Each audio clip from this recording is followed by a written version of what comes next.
Good afternoon and welcome everyone to How to Help Parents Plan for Post-Secondary Inclusion. We're very glad that you're here. You've decided to spend part of your morning with us. I am Alyssa DiFilippo, a program manager of Connections California with Parents Helping Parents. I am on the older side of middle age. I have short brown hair and I am wearing glasses. And I have a scarf hiding my neck, yes. Connections California is PHP's online and resource information hub for transition to adulthood and adult services. We like to speak to all issues for families of individuals with all disabilities, and we have a series of e-learning videos and live webinars and e-packets of information. My esteemed co-presenter today is Debbie Drennan. And I worked at Parents Helping Parents for many a year as an assistive technology specialist, as well as I was in the early start program there as well. I'm now working on my own as a private consultant for assistive technology. I'm an early inclusion facilitator as well. And I'm primarily coming to you today, though, as a parent, as I think Alyssa is as well. We are here speaking as parents who have adult children. And these are our tips and ideas for you that really worked for us and our children. And many a story to follow. So what will we cover today? Kind of a refresher on family engagement. We're assuming that those in the audience are familiar with family engagement, with the increased student achievement and the improved behavior and the more developed social emotional skills, which sound really similar, right, to the outcomes for inclusive education. We're also going to discuss an understanding of parents' approach to transition to adulthood and provide our top 10 list or our top 10 tips or many tips about parents' perspective on transition planning, in the hopes that understanding this perspective will help for teachers and educators to help parents grapple with the somewhat overwhelming time in families' lives. And we'll also talk about how to engage parents. Research has shown that the single best indicator of a young adult's success is the job or internship they have in high school, those experiences, the community activities. So we want to talk about how teachers can scaffold and help parents support those community activities that are out of the classroom, not the things that are going on in school. So we'll talk about the positive relationships that are formed too between all the IEP team members. So what does family engagement mean, and what does it mean to you? It's a big job, right? It's a big job and a lot of work for educators. We all know about the increased student achievement, the improved attendance and behavior, the improved social emotional skills. But let's talk about those 4 C's: the collaboration, communication, cooperation, and cultural awareness. So when we talk about that collaboration, we're talking about educators actively encouraging families to participate in meaningful ways, and that communication is more than one-way communication, meaning from teacher to primary caregiver and back again. And also the cooperation that educators are committed to families and families committed to prioritizing their children's education. It's reciprocal in that, all parties are benefiting from it. The cultural awareness is also basic understanding of cultural norms and values, and all of it, of course, centered around student learning and developed through trust and respect. I mean, this kind of thing doesn't happen overnight. It takes time to start and develop and maintain. We suspect that you know this, but it's always good to have a refresher. Right. So the other piece of this, though, is what does inclusion for young adults look like? And when you think about it, it is truly the expectation for all young adults is that they will find their place in our society, in our world. They should be fully included. It's a big challenge. It can be a big challenge depending on the young adult and their abilities and their disabilities, but it truly is the expectation. And when you think about where our young adults go out of the education system, it is common in all of their young adult experiences. They will be included in employment if they have, even if they do competitive integrated employment, it's integrated, it's inclusive. Through internships, they're going to do maybe a paid internship program if they're a regional center client, but they're going to be doing that in an inclusive setting. Volunteer opportunities are always in settings with everybody, right? College is inclusion, trade schools is inclusion, even day programs for the young adults who have higher needs. They are out in the community now, right? And all the social and recreational activities are inclusive. Well, most of them are anyway. And so it is common in all of our young adults' experiences. So I think something that even if you're working in a setting which is more segregated, for a better word, you have to realize all of these students will be moving into an inclusive world where they need to know that they belong in society and that they fit there and they need to find their way. And so how can we as educators and parents make that happen, right? So that's kind of where we're at. The top 10 tips, as we Dun, talked dun, about. So tip number 1, or number 10, I'm sorry, on our list. So families are just plain scared about everything having to do with their kids' disability a lot of the time, and especially when considering your young adult's life after school. You know, not knowing those post-secondary options, realizing that their youth's future is staring everyone in the face, but not really being prepared. Wondering if behavior issues they may have will interfere with any kind of post-secondary environment, whether it be an inclusive college environment or a 2-year or a 4-year school or a job, whatever it might be. Scared that the youth will be isolated and not have those social connections that they had when they were in the school environment. You know, is our young adults going to be happy once they become out of school? Will they be happy with their lives? Will they be successful? And, you know, the big one, what's going to happen when we're gone, right? Huge, huge, huge. So the, you know, I don't necessarily need to read this slide, but, you know, all these emotions, the fear, the denial, the anxiety, they're not fixed, and they could rear their head at any time, especially when a youth approaches transition to adulthood. So, you know, parenting a young adult or an adult with a disability, it's an emotional roller coaster ride. So what can educators do to help? You know, first and foremost, be sensitive and be aware that these emotions are bubbling up inside of some parents, not all parents, but some parents, and that any frustrations or anger that they may exhibit, they're not going directly at the educators. They're really not. They're just emotional, and it's their way of processing what's happened. So find out all you can about the families and the family's culture, so you can help work within that. And because every family situation is different, right? That I in the IEP. So individualizing the family engagement, because participation is not one size fits all, and empathize for their situation. You know, when we work with parents, we say, please empathize with the teacher's situation. They have a caseload of I don't know how many students on you know that they are working with and scaffolding and educating every day. So you know, reciprocal empathy is a good thing. And of course, the education part of it, refer to your local parent training information center or family empowerment center. We do have a bunch of resources at the end of this presentation, which the PDF will have active links to, and they're the Find Your Parent Center, your Parent Training Information Center, and your Family Empowerment Center are there as well.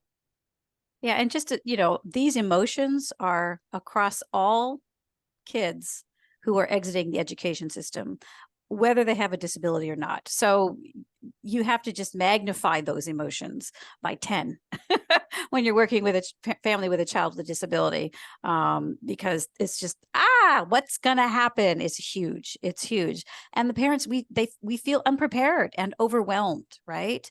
Because we don't know. It's a big vacuum we're looking in. It took us maybe 5 years to settle into the school system vacuum, right? And figure it all out and know your rights. And this is who I talk to about this. And this is how I can get this done.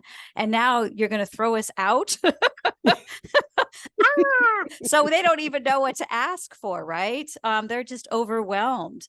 So they just simply forget what to say, or they forget what was said to them. I mean, I'm sure you've heard that people, you've gone through a 10-minute process of explaining what an ITP is to a parent, and then you talk to them about the ITP and they go, "What's that?" You've had this, right? Because it's a normal reaction of just, I'm overwhelmed.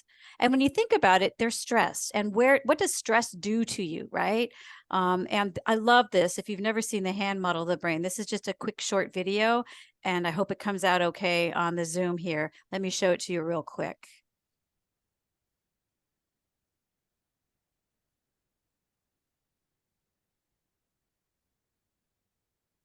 I don't think we have sound. Yeah, no audio, Deb. Okay, well, this is just music, so you're just missing music. So for the next one, I'll see what I can do.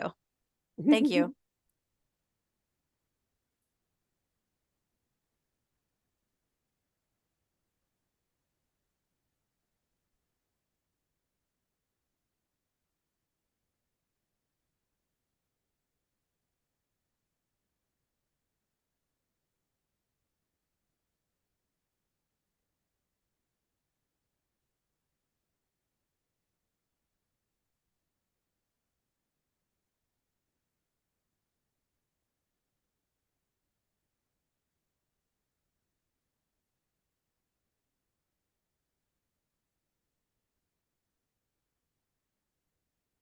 Sorry about the no sound, but basically what this whole video is about is that when you're stressed, you stop being able to use your thinking, right? You're based everything you're doing on your emotions, right? Because you can't think. Your prefrontal is going, bah! So you need to get to a calmer place so the thinking can happen, so the language is back, so all of that can occur again, and you can actively participate in what's going on. If you're just overstressed, this is where you're coming from, is you're coming from your emotions and your feelings, not from your ability to think things through. So what can you do, right? Knowing that that's happening. Whoops, here we go again. How can you help? Reduce the stressors of the meeting wherever possible. Make sure you greet the parents when they come in. Always check in with them. What is on your agenda? Let's talk about that first. Let's find out, what do you want to know? What do you want to find out about today? And what do you want us to make sure we discuss as a team today, before you even start the meeting? Because that just gets that off their heads, right? Let's write it down and ensure that the young adult is present at those meetings, because this is about them, nothing about them without them, right? And let them participate however they can, whether they have written notes, or have a visual, if they're nonverbal, to say, this is what I'm thinking about, this is what I'm concerned with, at their level, so that they know their voice is heard, because this is about them and their transition. So make sure their voice is heard at those meetings at their level. And if needed, plan on several shorter meetings. I know we all like to get the IEP meetings over in a 1-hour time slot, so you can just schedule, but sometimes that's not going to work. Sometimes you may want to do 30 minutes to talk about this one thing, 30 minutes to talk about this one thing. And if the family is okay with that, that's what you do. And it's always, always really, really helpful to provide a visual representation of what is being discussed, something called that shared memory. And that can be done if you're in person. You get out your whiteboard and you just write things down on the whiteboard so that everyone can see and everyone's opinion is put up there and everyone's thoughts are valued, right? You're going to write down what everyone is talking about. It's a shared memory that the parent can, then you can encourage the family, the student, take a picture. Now you've got it with you. So you can go home with that in the moment, and think about it in the moment, right? And again, if they're coming in and they're looking like just completely overwhelmed, encourage them to take an audio or a video or share information, share a video of what they're thinking about, to help them remember, to help them explain what their concerns are, what their thoughts are. And this can even be for the learner, right? They can bring in a video of, this is what I want to be when I grow up. Here it is, right? And then they don't have to know the words, but they have a video they can share. or an audio representation that they can share. This is what I want to be. How are we going to get there? Right. And check in not only when the family and the learner comes into the meetings, but after the meeting, the next day, check in. How did you think it went? Did we miss anything? Right? Any questions? That can really just help everyone feel like they're all on the same team and reduce a lot of that stress about this whole process, because it's a process. And talk about stress. The alphabet soup of adult services is just, it's mind-boggling. And some IEP team members don't know even what all those acronyms are, let alone ITP. Okay, that gets introduced by the 16th birthday, and hopefully with some changing legislation it'll be by 9th grade. We can only hope, revert back to the way it used to be. But what's an IPE? What's DOR? What's SSI? What's CalAble? What's SSDI? What's WIOA? I mean, all these acronyms, they come flying at parents, and they sometimes don't know, and they're either too timid or they don't even know to stop and ask. So, how can educators help with that? Know who to ask for that information. And even invite those people to the transition meetings, or have the explain the acronym. Don't just have it roll off your tongue during an IEPT meeting. Stop and say, we'd like to invite the DOR representative. Oh, we have workability at the school. Explain what workability is, what DOR is, what transition partnership program is, if you have one. And just get creative about who you invite to the meeting, as long as the youth wants the person there and the parents want the person there. Include everybody, because I'll say this once and I'll probably say it again, but as parents, we are so intent on the education system and getting our kids through the education and getting those correct educational assessments, that we forget that once high school or that transition program is over, life is so much longer than the period of time during the education. So you want to just make sure that families understand all this. And again, refer to resources like Connections California and your local PTIs and local family empowerment centers, because that will definitely help. So I think we touched on this, but a lot of parents just lack the knowledge of transition planning. And shoot, if I had a dime for every time a 16-year-old, a parent of a 16-year-old looked me in the eye and said, I don't know what an ITP, what's that? I could buy at least maybe a little condo on the North Shore of Kauai or something, Sure. So the ITP document, we know it's short, but it does pack a wallop, right? And we all know that the well-crafted, detailed ITP is the roadmap to a student's success. Well, and I also want to just quickly interject about those students who have disabilities that are on 504 plans. Yes, they don't even Debbie. get an ITP, right? But or they still transition planning. But they should. They right? should. They absolutely should. And this needs to be thought of in the 504 plan and process once they hit, high school. Like, what's your plan for out of high school? How can we get you ready for that? Do you know what you need to know? Right. So even though they don't have an ITP, I think it's just as important to consider those individuals with a 504 plan as well. And in have that transition plan. Absolutely. Exactly. So the more parents we feel that we can scaffold and educate as educators and as staff at PTIs or FECs, the better the whole system will run. Exactly. Right. Exactly. So let's hear, hopefully. Ooh. Okay, I'm going to stop share. And I'm going to reshare, hopefully. Yes, and this with time audio it'll sound, work. that should fix it. Yes. So let me do a reshare. This is a woman named Dr. Paula Kohler, and she speaks about the importance of families in transition. So okay, hopefully. So I've got my fingers crossed here. Okay. All parents can't be there for field trips, and all parents can't bake goods for the Halloween sale or whatever it is.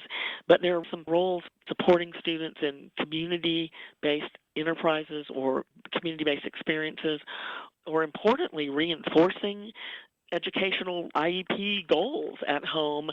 We need to recognize that families have really important roles.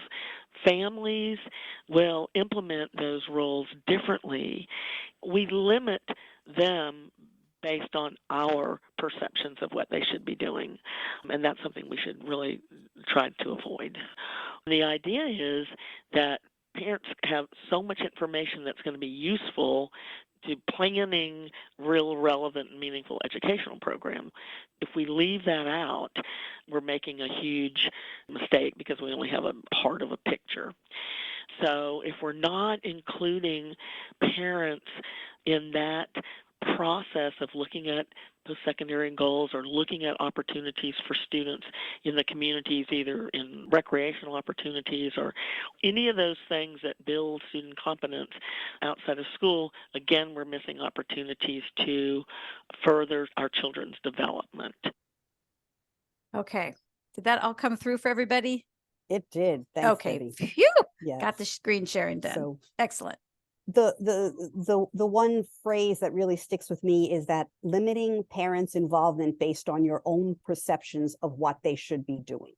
So if as educators and as if your minds could be opened up to the fact that the parent can really be an asset during this transition planning by working on these community activities, and we'll talk more about that.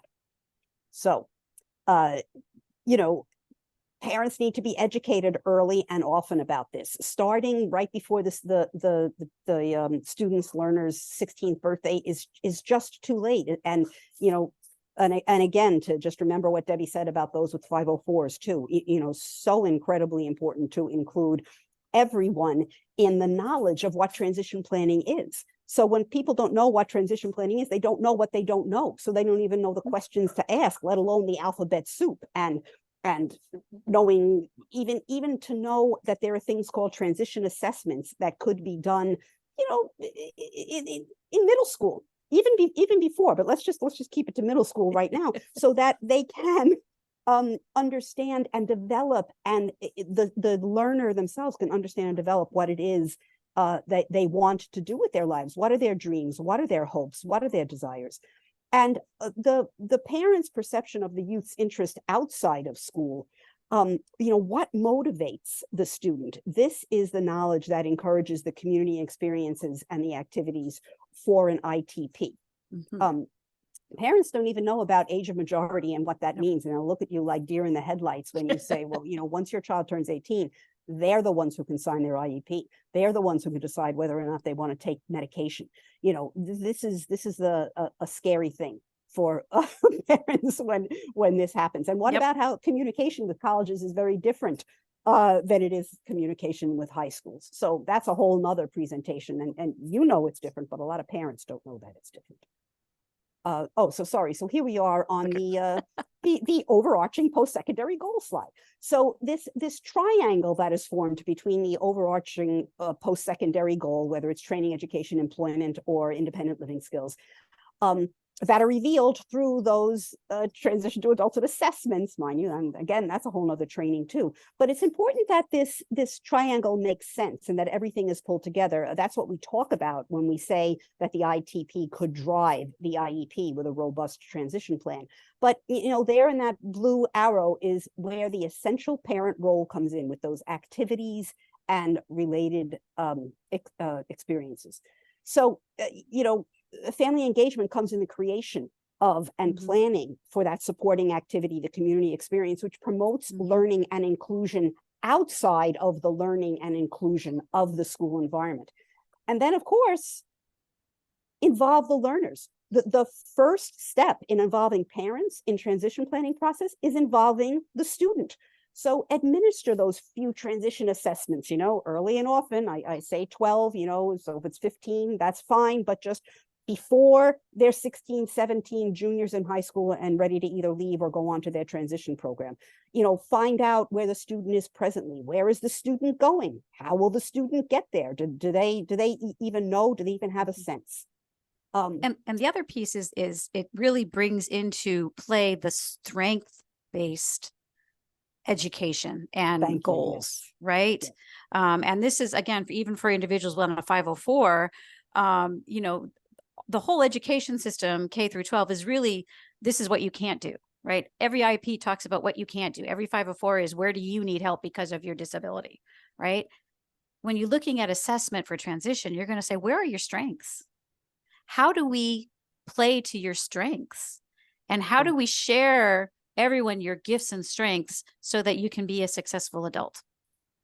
Right? Those strengths, those desires, Exactly. and you want to monitor the progress, because you know those desires are going to change, Yes. and those strengths need to be built upon with whatever kind of career choice or whatever the post-secondary activity is going to be. That environment, you want to be capitalizing on the strengths. So yes, thank you, Debbie. Absolutely. And we want to be writing individualized goals. If I see one more goal for independent living as applicable, right, they will learn how to take the bus. Well, you know, okay, but let's just get a little bit more specific. Okay, Yes. a little bit more specific. Let's use that I in the individual. So, Exactly. but there's just so much teachers can do, and as parents have to acknowledge that. So it would be really good, and this is what we do when we talk to parents, is encourage parents to fill in that gap, identify and explore the post-secondary options, right? Whether it be a 2-year school, a 4-year school, a trade program, work. Are they gonna go to work right away after high school or after the transition program, whatever it is they might do? And encourage youth to research and investigate themselves too, and not just talking about the broad goal of investigate 2-year community colleges in your area. I'm talking about I'm interested in animal husbandry, so I'm going to seek out, and I don't want to live away from home because that was in my transition assessment. So I'm going to seek out the community college that has an animal husbandry program in my area, and I'm going to go and visit that. And the parent can help support that, the going and the visiting. And talking about the potential of going to college. thinkcollege.net is a great resource for any parents out there. So you could refer them to thinkcollege.net. Again, it's in the resources that we provide at the end.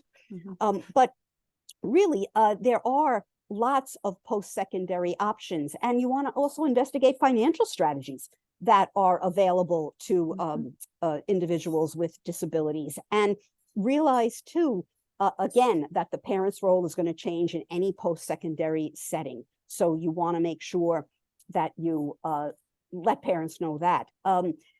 So how can an educator help? You can send information emails to parents starting in middle school to initiate their thinking about this. You can attend CAC meetings to discuss post-secondary programs. Invite your learners who have gone to inclusive post-secondary programs back to talk to the classrooms if possible. Have them come to the college night.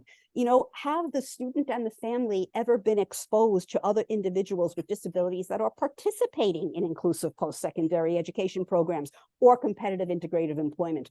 Try and bring those folks back. So it's like, oh, I remember, you know, Sally went on to work right after school, or I remember, you know, Tom went on to an inclusive secondary program at Seeds in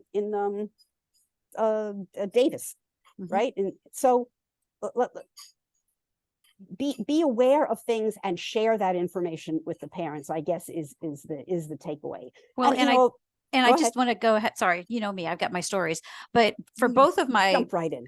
You know me, I will. But for both of my kids, who are both successful adults now, they both have different disabilities and different abilities. My youngest was on a 504 plan with his ADHD, and it was a college tour because he loved music. We found his gift in elementary school, which was music. He loves music. Music was his thing. Playing music, doing music was his gift. It got him through college. It got him through high school. But he didn't know what to do with it. And it wasn't until he was taking college tours with a friend of his, he was pretty much just tagging along, and he heard somebody else say music therapy. And he went, oh, I didn't even know that existed. Right. So it's just getting out there and finding out on a college tour that, hey, there's possibilities here for me. I could do this. I'm not stuck. I can keep going. And for my other son, he has cerebral palsy. You know, he kind of was on the track to get to Berkeley, UC Berkeley. That was his vision. That was his goal. And he made it happen because he had been to Berkeley. He had talked to the Berkeley disability group up there, and he knew he could do it. Right? He had that confidence because he saw other adults, young adults who used wheelchairs. He was the only person in a wheelchair in both his elementary, his middle school, and it wasn't until high school there was another person who used a wheelchair. But he was so used to being the only one, it made him feel like, oh my goodness, I can do this. There's others here. So it really can open their minds and give them the confidence they need, that they can go on to these different college experiences and be successful. Yeah. And you probably know that there's been a proliferation of these inclusive college experiences for the individual with intellectual or developmental disability. And as of May of 2023, there are 310 non-degree programs in college campuses across the country. So this is huge in the world. But if parents don't know about it, they're not going to know to research it. And they're not going to know to be able to tell their learners about it. So help them out with that. And so involving parents, number 2, the best predictor of getting a job later is getting a job sooner. Yes. So what are your youth's interests outside of school? What motivates them? Think about the community activities or experiences that the parent might be able to scaffold, and any interest in a part-time job or an internship or volunteer work, shadowing someone at work. Having a job teaches real responsibility, independence, good decision-making, and a lot of other soft skills that people need to be successful in the world. Any people, but especially our learners who might take a little bit longer to learn that, right? Everyone has a first job. It promotes inclusion. It promotes use of those self-advocacy skills, which we'll talk about in a little bit, that we want to develop in all learners. So, encourage parents to use their network of friends and acquaintances to help their learner find a job, because it is evidence-based. And here's one study that talked about this by I have to read this one, National Resource for Access, Independence, Self-Determination and Employment Technical Assistance Center, which is called RAISE. And then also a sister PTI, Missouri Parents, actually partnered with over 600 self-identified young adults with disabilities and 150 parents. And they released this study. And the study said, they discussed the relationship between several forms of transition preparation, post-school outcomes, and life satisfaction. And the majority of the students said, what was it? Something like 80-something%, right? Mm-hmm. Said that the experiences that they had, not that we want to, say don't have the learning and don't have the support. We need everything. But that is what was the predictor for their success. Mm-hmm. Once they got out of school and once they felt like they were in those inclusive post-secondary environments. Well, and that's with your daughter too, right? Oh, absolutely. It was her, getting out there and finding that experience working with the animals that said yes. Well, I can talk about the more. I can talk about that now. So even in high school, so she loves dogs. Always knew she wanted to have her own little doggy daycare since she was 7 years old. I can remember driving her home from elementary school, and she was saying, you're going to pick up my kids, and my husband's going to be at home making the dinner, because my husband actually is, full disclosure and probably more information than you need. He does all the cooking in our house. So that's what it was going to be, that he was going to, my husband was going to have dinner on the table when I got home, and you were going to pick up my kids and watch them after school because I'm going to be at the doggy daycare. So from very early on, we knew this is what she wanted. So in high school, she had internships at a kennel where she went and she worked with the dogs. She shampooed them. She mopped, she picked up their poop, she did all those things. And then I'll talk more about her dog walking experience and how that all worked into those community experiences and activities, which is that one triangle of the ITP. But first, let's talk about the third overarching transition goal, and that is that independent living as appropriate. So involving helping parents understand that involving their youth in community participation, it not only helps maintain that strong support network, but it's something that, especially if the youth is going to stay in that same area, it will continue with them as they leave the school environment and go off into the community. It helps to build a sense of confidence, or, let alone that sense of inclusion that they want to have, and a great way for them to make friends with disabilities and without disabilities, because we all know how important it is that everyone is included, of course, speaking to the choir here. So if the parent can identify those activities the child enjoys, the youth enjoys in high school, and help make that transfer to how these activities can be enjoyed in adult life, wonderful. And any kind of education or learning that the parent can help promote around financial support and activities, whether it be banking, making purchases, paying bills, understanding SSI, and of course, navigating transportation. But again, so even if you don't necessarily have to take public transportation, why not just to do it and help promote that with youth? So helping parents to understand this and helping to scaffold them to promote that is so important, as is mental and physical health needs, and the big one, sexuality. You want to really promote that with parents. You see what I mean? This is a lot of stuff, right? So just imagine being a parent, having to go through all these transition to adulthood things. Well, and just, when you think about in some cultures, of course, they're like, well, my child will never be out of my home. Why do I care about any of this? I am going to have him with me because this is the expectation. This is what we do. I will take care of him. But at some point you have to remind them, you're not going to be here forever. Yes. And then what? They need to know how to manage those day-to-day life details, even and they if they can have help 24/7 reports. Yes. Everybody needs to feel needed. So Right. even if they're going to stay with you, how do they feel needed in your home? Right. And how are they contributing to being a responsible member of that home? Are they taking out the garbage? Are they feeding the pets? Are they, not only cleaning up their room or a shared room environment, are they cleaning up the kitchen after dinner? Yep. What are they doing to help give them that sense of responsibility?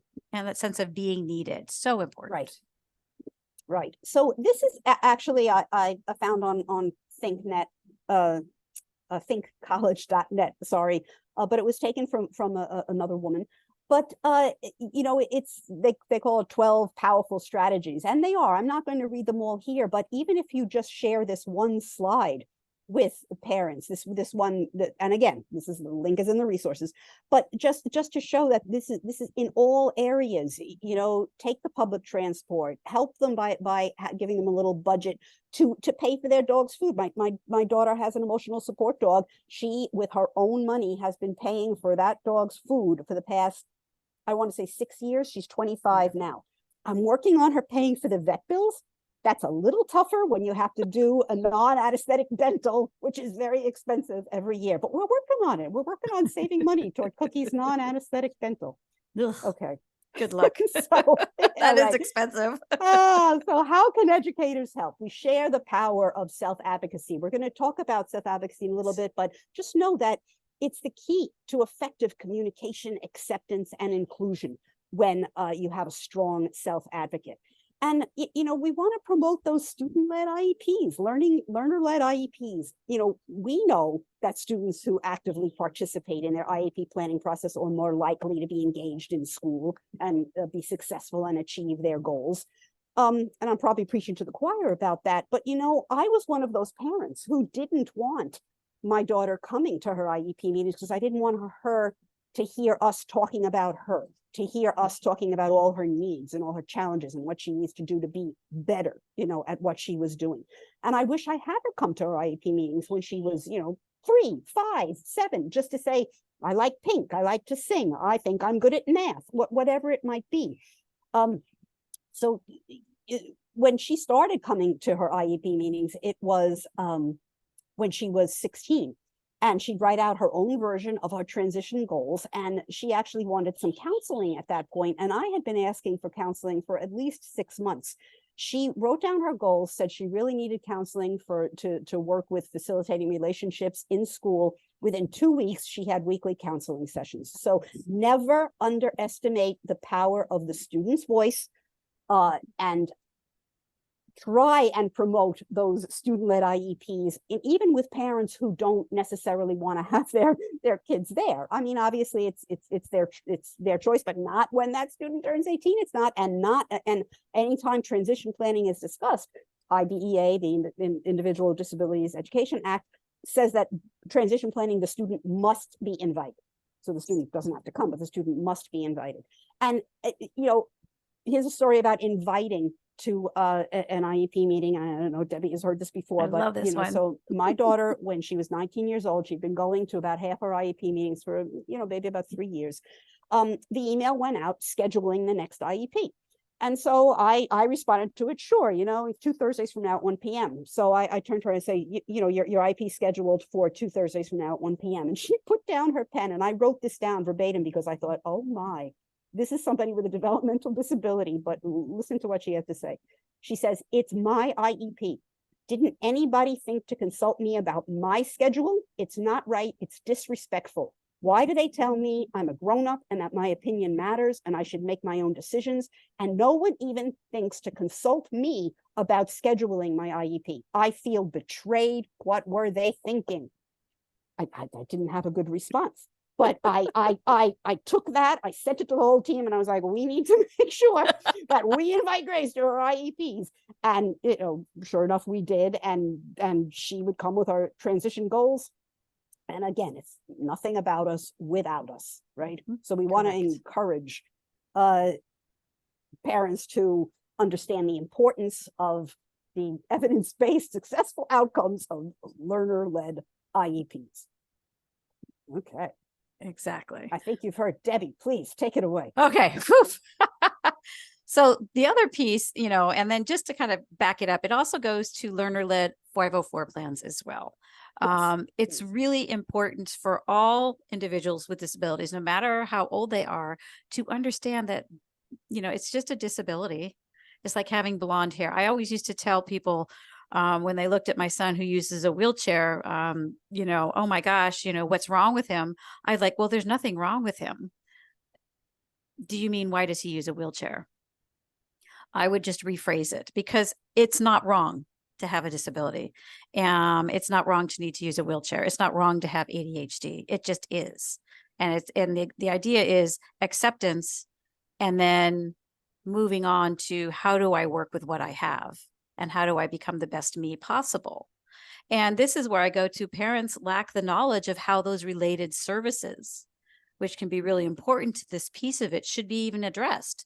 Not even during the transition process, but pre-ITP and post-ITP in the adult world. What are those related services? What does that even look like, right? So related services are essential, right? And then this is from Dr. Penny Reed of the Wisconsin Assistive Technology Initiative. And she basically said that there's a section of IDEA 2004 where they describe what they intended the IDEA to be about. And they added further education as a purpose of IDEA, right? It is to ensure that all children with disabilities have available to them a FAPE, free appropriate public education, that emphasizes special education and related services designed to meet their needs now and prepare them for future education, employment, and independent living. So those related services need to be thought about when you're thinking about the future as well as transition, because they can be very different as an adult than what they are during the education process. And everybody knows about PT, speech, PT, OT, right? We all know about those, right? We also know a little bit about recreation services, but when you're thinking about recreation services, think about adult world. What are the recreation opportunities available for this adult in their community so they can remain healthy and have socialization and be included, right? And there's also rehabilitation counseling available through Department of Rehab, and maybe even your school has some different rehabilitation counseling opportunities where if you've got someone who's like, I don't even know what I want to be yet, maybe that's what they need. Maybe you need to talk to someone who can say, hey, let's look at some tests. Let's look at some assessments. Let's go talk to, let's figure out what your strengths are so we can start trying to match you up through rehabilitation counseling. And then Alyssa touched on orientation and mobility services, how important that is. Can they get around the community on their own? Do they know if they're going to be a driver? Do they know how to drive? My son with ADHD drives himself everywhere. It scares me to bits at times, but he's not gone. He's safe. He is safe. Just scares me. He goes a little faster than I'd like to go, but he is safe, but he learned how to drive. It took him a while because ADHD, right? He had to figure it out, but he did learn how to get himself around in the community. My other son, who has cerebral palsy, does not drive, but he is a whiz on light rail, BART, the train, everything he can to get around the community independently as needed, so that he's not reliant on the services for van transportation and what have you, because those are in our area not very reliable. And there's also assistive technology, and I'm going to dig into that because that's a big piece of it. And social work services for those families who are going, I don't know SSI, I don't know WIOA, I don't know these things. Maybe they should tap into the related service of a social worker to talk to them about these different things that are available to them, and how do they hook up their learner and their family to these services so that transition is as smooth as possible into adulthood. So let's look at AT, because I'm an AT specialist, as one of the related services. And, the AT Act of 2004, it's, AT is anything. It can be any item, any piece of anything that can help an individual with a disability increase, maintain, or improve their functional capabilities. This is a federal law. It is not an IDA law. This is from the AT Act. So they're anticipating AT needs for adults with development and other disabilities once they get out of the education system. There are services in place for AT for adults.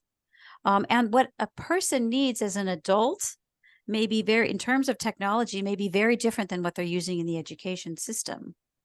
For example, if you have someone who's in the education system who's going to be going into competitive integrated employment, maybe they don't need, text to speech to help them be employed, but maybe they need something else so they can go into that setting and be fully successful, right? Maybe text to speech wouldn't be appropriate because they're working in a very loud environment and it wouldn't be able to be heard, and it would get really poor recognition when they're talking and having it type, right? So maybe you need to look at alternatives for that individual in that employment setting. So you have to think about where are they going from education, and how do I make sure they have the knowledge and the information they need about the technology tools that can help them be successful in that setting. And here's a great resource for you. This is the Assistive Technology and Employment Toolkit. And this is a great toolkit that was put out in the information about how to access it is in the resources, but it kind of goes through what are some of the AT tools that might be helpful in competitive integrated employment, right? And here's how you can access it, and here's how you get it. And here's a great example of a young adult who, has ADHD, and he had a 504 plan. This happens to be my son, has a 504 plan through his high school. And this was never really addressed in his 504 plan, but it is something that he and I addressed on our own, because I realized, and he also realized, he needed to come up with a better system. So I'm going to just play the video so you can see what I'm talking about. Do you rely on your parents or your friends to keep you on track? You gonna take them to college with you? No, you're not. My name is Chris. I am a senior in college, and I have ADHD. In high school, I relied on other people, friends and family, to keep track of all my homework assignments. But I knew I needed to come up with something different for college. So I use Google Calendars to keep me on track. A couple of the features that I use on Google Calendars: I use events and I use reminders. Set an event, it's very easy. Just name the event. Today it's going to be this thing. You just set the date and you set the time. Easy as that, and save. Ta-da! Event created. Easy as that. You can also set alarms. I like using my voice for this. It's a lot easier than going through reminders. Set an alarm for 30 minutes from now. There, your alarm's set for 2:21 p.m. Ta-da! Easy as that. Need to figure out a system for yourself? Not sure where to start? Contact the Parents Helping. And there's the plug. But so what we did, sorry, but what we did when he was in high school and he was on a 504 plan for his ADHD, he was well aware he had ADHD. He knew he struggled. And I can do a whole session on just how hard it was to let him struggle.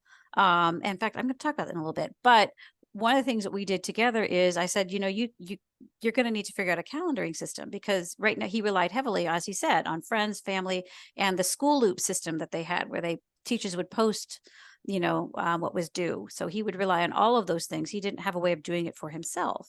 Well, in college, that doesn't happen, right? You get all these separate syllabuses and that's it. Unless you know how to synthesize them, it doesn't help. So he had to figure it out, how to work a Google Calendar. So we started with a shared Google Calendar. I set it up, I showed him how to use it, and I kept an eye on it with him. And I would, I faded my support, as you will, until I knew he knew how to use it. And then I would just keep my mouth shut. When I saw he wasn't putting things on the Google Calendar he might need to, I just said, you know what, he knows how to use it. I'm going to see what happens. And that's part of something I'm talking about in a little bit, about letting him see what happens when he's not using his tools. And mom says, I'm not helping. But see how it's important to think about the future. He was fine in high school. He didn't need this in high school. But in thinking towards the future, the transition, he did need it. And he needed to know how to use it to be successful. So how can you help is think about those AT devices and services at every IEP in 504, not just for now, but think about what they're going to need in the future. And educate the parents, the families, the learners as to the importance of AT in promoting inclusion in all aspects of the learner's life. There was a study that came out, and don't quote me on this because I can't remember the exacts, but I can certainly get the information if you need it, is that individuals with disabilities who were introduced to assistive technology in high school had an 87%, mind blown, success rate as an adult, because they already knew about AT and how to use it and to be more successful with it as adults. That's huge. That's huge.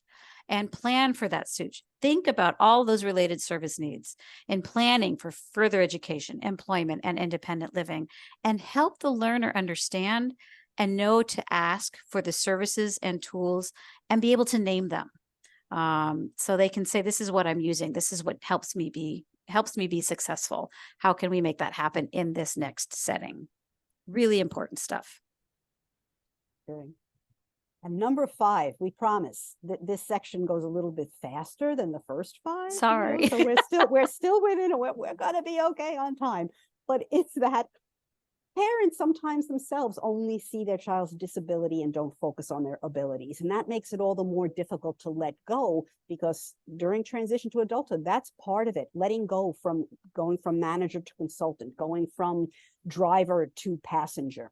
So it's cultivating that ability mindset.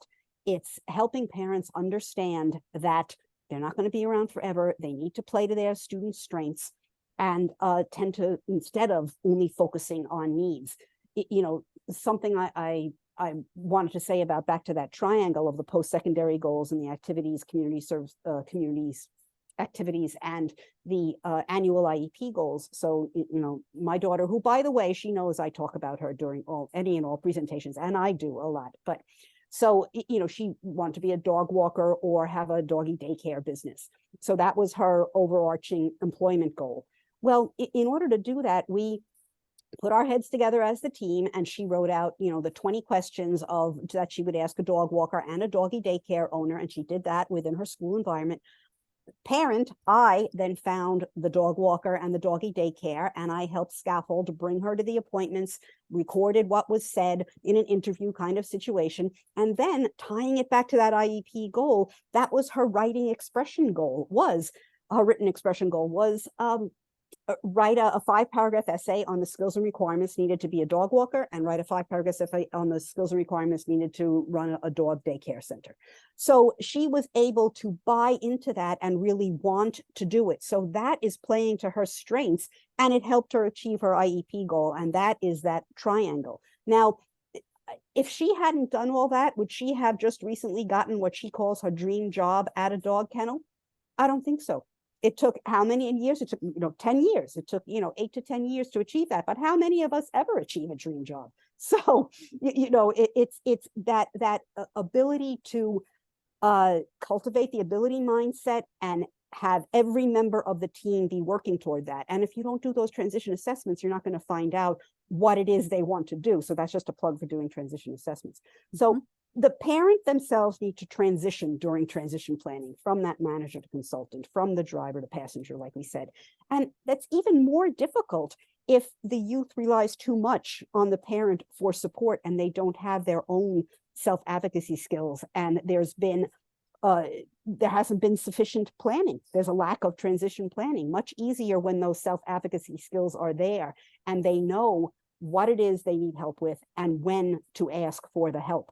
Much harder to shift from manager to consultant when you're not in that space. So helpful to help the student and the parent understand strengths versus needs and what to capitalize on, administering those age appropriate transition assessments, as I said, and helpful for. Oops. Did we lose you, Alyssa? Ah, that's because she's in Hawaii. So let me take over until she can pop in again. So basically, just make sure you involve the learner in all the decisions, ensuring that they understand the importance of inclusion, that they will be, because they do belong. Everybody belongs. So make sure they understand that and can join. And just pop in, say hello when you're back, Alyssa, okay? So the next thing is, parents really don't know how to let their child fail. What? And often the teachers and the paraeducators don't either. Why are we talking about failure? What does this even mean? Terrifying, right?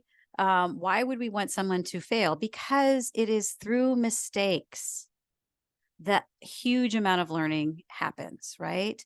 You have to learn from your mistakes.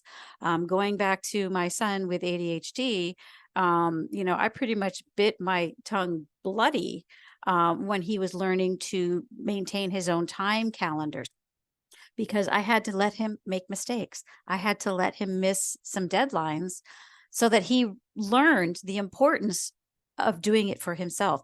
This is why. And of course, I made sure he knew how to do everything. I made sure he knew all of the different systems he could use, ask a friend, contact the teacher, use your calendars. And if he chose not to do any of those, I had to let him fail. And he learned from it, because the key to learning from a mistake is reflecting what happened. What didn't happen with this? What went wrong? And how can we fix that for the next time? Most important learning happens from mistakes. And it's huge, right? You have to let them make mistakes. So how can an educator help, right? How does an educator help in all of this? First, be sure that the learner is aware of appropriate services and supports available and knows how to access them, right? They have to know how to access those supports and services. They have to know, this is what I need. This is how I can ask for it. This is how I use it. And if the learner chooses to not use them, let them not use them and see what happens. But then help them reflect on what worked and what didn't work. There were times when I thought for sure, that he's just going to, fail this test. And he surprised me, right? He had another system he put into play I didn't know about. So we talked about that. It's like, I thought for sure you weren't going to do it because you didn't do X, Y, Z. He said, well, I did this instead.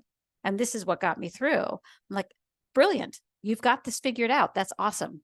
And I was able to give him a lot of praise for that. But it's okay to make mistakes. And my other son with CP, he has limited use of his hands. So he had an aide all through school who would type for him and write for him. He was fully included from kindergarten on. And the aide would say, he can't spell worth beans. I said, let him write exactly what he says. If he spells pencil P-E-N-S-L, write P-E-N-S-L. That's how he's going to learn.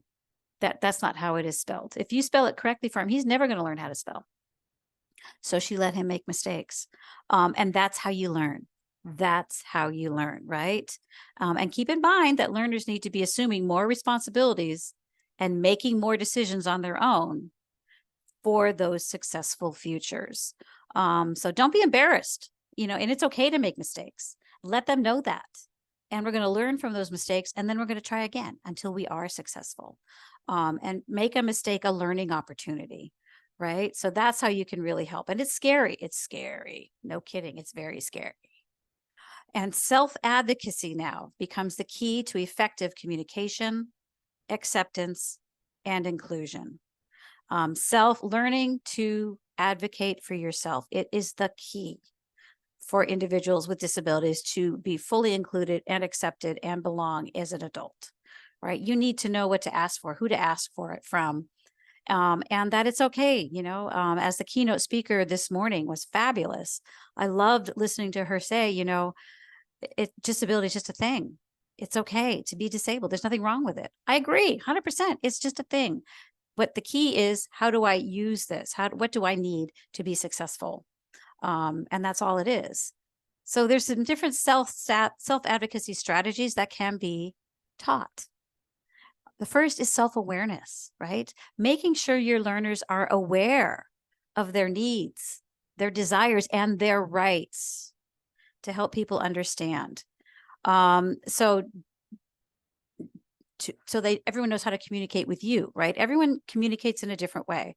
I tend to use my hands. I know you can't see it very much, but my hands are flying all over the place when I talk. That's one of the ways I communicate, is with talking with my hands. Other people, maybe they need to communicate with a picture and a video. Maybe they use video communication. Maybe they use GIFs. That's okay. As long as you're aware of your need, and other people, you can let other people know, this is how I communicate. Perfect. And promote voice and choice. Make sure individuals know their voice matters and they have choices in their world. My son with CP went to one of his first IEP meetings in 3rd grade with one request. His request was, when he was out on the playground, he didn't feel safe with all the different basketballs and soccer balls being kicked around because he couldn't protect himself. He did not feel safe. He was terrified he was going to get hit. So he said that at the IEP meeting. The next week, they built a box, a no ball box for him to be in when he felt like he was feeling unsafe. So he had a place he could go where he knew he was safe. And a box was just tape on the ground. But he could be there with his friends and feel safe. And how powerful is that for a 3rd grader to know they heard him, that the school promoted his voice and magnified it and made it happen for him, right? That's self-advocacy. And also just helping them learn what their rights are as an individual with a disability in our society. Do they understand Americans with Disabilities Act? Do they know their rights when they get out, that they can ask for accommodations in a workplace? They can ask for accommodations in, college and learning. They can ask for all of these wonderful things. Do they know? Have they been explained that to them? And of course, being creative and assertive is huge. And we're going to keep banging it into start early, and plan for the future early. The sooner, the better. When my son, who has CP, was heading into the education system in kindergarten, this was when ADA had just passed. IDA was still kind of, dusting itself off. And they were trying to convince me that him being fully included wasn't a good idea because it wasn't an accessible neighborhood school for him. And they'd never had a kid in a wheelchair, and wouldn't he be better over here in this other place where all the wheelchairs were? And I said, no, I want him fully included because he needs to learn how to get along in our world, right? And he needs to know what this is like. And with the appropriate supports and services, this will happen. And he has a lot of good gifts. So let's include him and try it for 6 months. And they never looked back. So start early. Start early. Self-advocacy starts early, and plan for that future. And I don't think Alyssa is back. I think she's off at the beach now in Hawaii. So let's talk about person-centered planning tools for those maybe who don't have the voice, right? These are great tools that any educator can use with individuals, with parents, with learners, to help them plan for what they want to do. What is important to that individual? This can be a conversation, this could be observation. And what is important for that individual?